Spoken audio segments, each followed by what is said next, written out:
തൃപ്പൂണിത്തുറ തെരഞ്ഞെടുപ്പ് കേസിൽ കെ ബാബുവിന് തിരിച്ചടി. എം സ്വരാജിന്റെ ഹർജി നിലനിൽക്കും എന്ന ഹൈക്കോടതി വിധി ശരിവെച്ചു.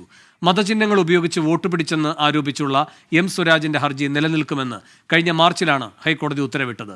ഹൈക്കോടതി നടപടികൾ തുടരാമെന്ന് സുപ്രീംകോടതി വ്യക്തമാക്കി. ആർ രാധാകൃഷ്ണൻ ഡൽഹിയിൽ നിന്ന് ചേരുന്നു കൂടുതൽ വിവരങ്ങളുമായി. രാധാകൃഷ്ണൻ, ബാബുവിന്റെ ഹർജി തള്ളിക്കൊണ്ടുള്ള കോടതി വിധിയുടെ വിശദാംശങ്ങൾ എന്താണ്? വേണു, ഈ കോടതി വിധിയുടെ അടിസ്ഥാനമായിട്ട് സുപ്രീം കോടതി പരിശോധിച്ചത് മതചിഹ്നങ്ങൾ ഉപയോഗിച്ചു എന്ന വാദം തെരഞ്ഞെടുപ്പ് ഹർജികളുടെ ഭാഗമായിട്ട് പരിഗണിക്കപ്പെടേണ്ട പ്രധാനപ്പെട്ട വാദമാണോ എന്നുള്ളതാണ്. അടിസ്ഥാന വിവരങ്ങൾ പരിശോധിച്ചതിൽ നിന്നും മതചിഹ്നങ്ങൾ ഉപയോഗിച്ചു എന്നുള്ളത് ആ മേഖലയിൽ വലിയ രീതിയിൽ ജനങ്ങൾക്കിടയിൽ സ്വാധീനം ചെലുത്തിയ ഒരു ഘടകമാണ് എന്ന പ്രതീതി കോടതിക്ക് മുന്നിൽ എത്തിക്കാനായി എം സ്വരാജിന് സാധിച്ചു എന്ന ഒരു നിഗമനമാണ് കോടതിയുടെ ഭാഗത്ത് ഉണ്ടായിട്ടുള്ളത്. മാത്രമല്ല, ഈ രണ്ട് ഭാഗത്തുമുള്ള സാക്ഷികൾ, ആ സാക്ഷികളുടെ വാദം ഏതാണ്ട് പൂർത്തിയാകുന്ന ഒരു സാഹചര്യത്തിലേക്ക് എത്തിയിട്ടുണ്ട്. ഇനി ഉള്ളത് ബാബുവിന്റെ ഭാഗത്തു നിന്നുള്ള ഒരു സാക്ഷിയുടെ വിചാരണ മാത്രമാണ് ശേഷിക്കുന്നത്. അങ്ങനെയുള്ള ഒരു സാഹചര്യത്തിൽ ഈ കേസിൽ ഏതെങ്കിലും വിധത്തിലുള്ള ഒരു മുൻവിധി വേണ്ട എന്ന തീരുമാനം കോടതി കൈക്കൊള്ളുകയായിരുന്നു. അതിന്റെ അടിസ്ഥാനത്തിലാണ് ഹൈക്കോടതിയുടെ നിലപാട് ഏതെങ്കിലും വിധത്തിൽ അതിനെ തുടർന്ന്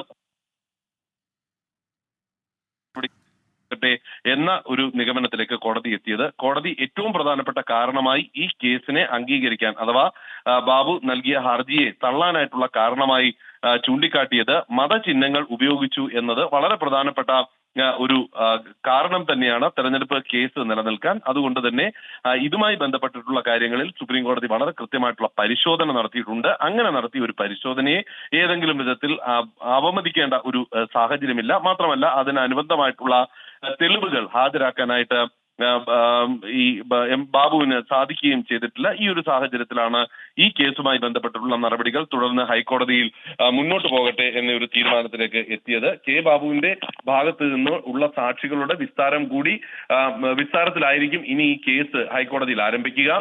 ഫെബ്രുവരി 19-നായിരിക്കും ഈ കേസ് ഇനി ഹൈക്കോടതി പരിഗണിക്കുന്നത്. എം സ്വരാജിനെ പ്രതിനിധീകരിച്ചത് അഭിഭാഷകരായിട്ടുള്ള PV ദിനേശും PS സുധീറും ആണ്. അവർ ഈ കേസുമായി ബന്ധപ്പെട്ട് തെരഞ്ഞെടുപ്പ് ഘട്ടത്തിൽ ഏത് വിധത്തിലാണ് എം സ്വരാജിനെ ഈ മതചിഹ്നങ്ങൾ ഉപയോഗിച്ചത് വഴി ഉള്ള പ്രചരണം ബാധിച്ചത് എന്നതടക്കമുള്ള വിവരങ്ങൾ വിശദീകരിക്കാനായിട്ട് ശ്രമിച്ചു. അതിൽ ഒരുപക്ഷെ കോടതിക്ക് തൃപ്തി ഉണ്ടായി എന്ന് വേണം നമുക്ക് പ്രാഥമികമായിട്ട് മനസ്സിലാക്കാനായിട്ട് സാധിക്കുന്നത്. അതിന്റെ അടിസ്ഥാനത്തിലാണ് കെ ബാബുവിന്റെ ഹർജി അത് നിലനിൽക്കുന്നതല്ല എന്നൊരു നിഗമനത്തിലേക്ക് കോടതി എത്തിയത്. മാത്രമല്ല, കേരള ഹൈക്കോടതിയുടെ ഉത്തരവിൽ ഏതെങ്കിലും വിധത്തിലുള്ള ഒരു ഇടപെടലിനും സുപ്രീം കോടതി തയ്യാറായില്ല.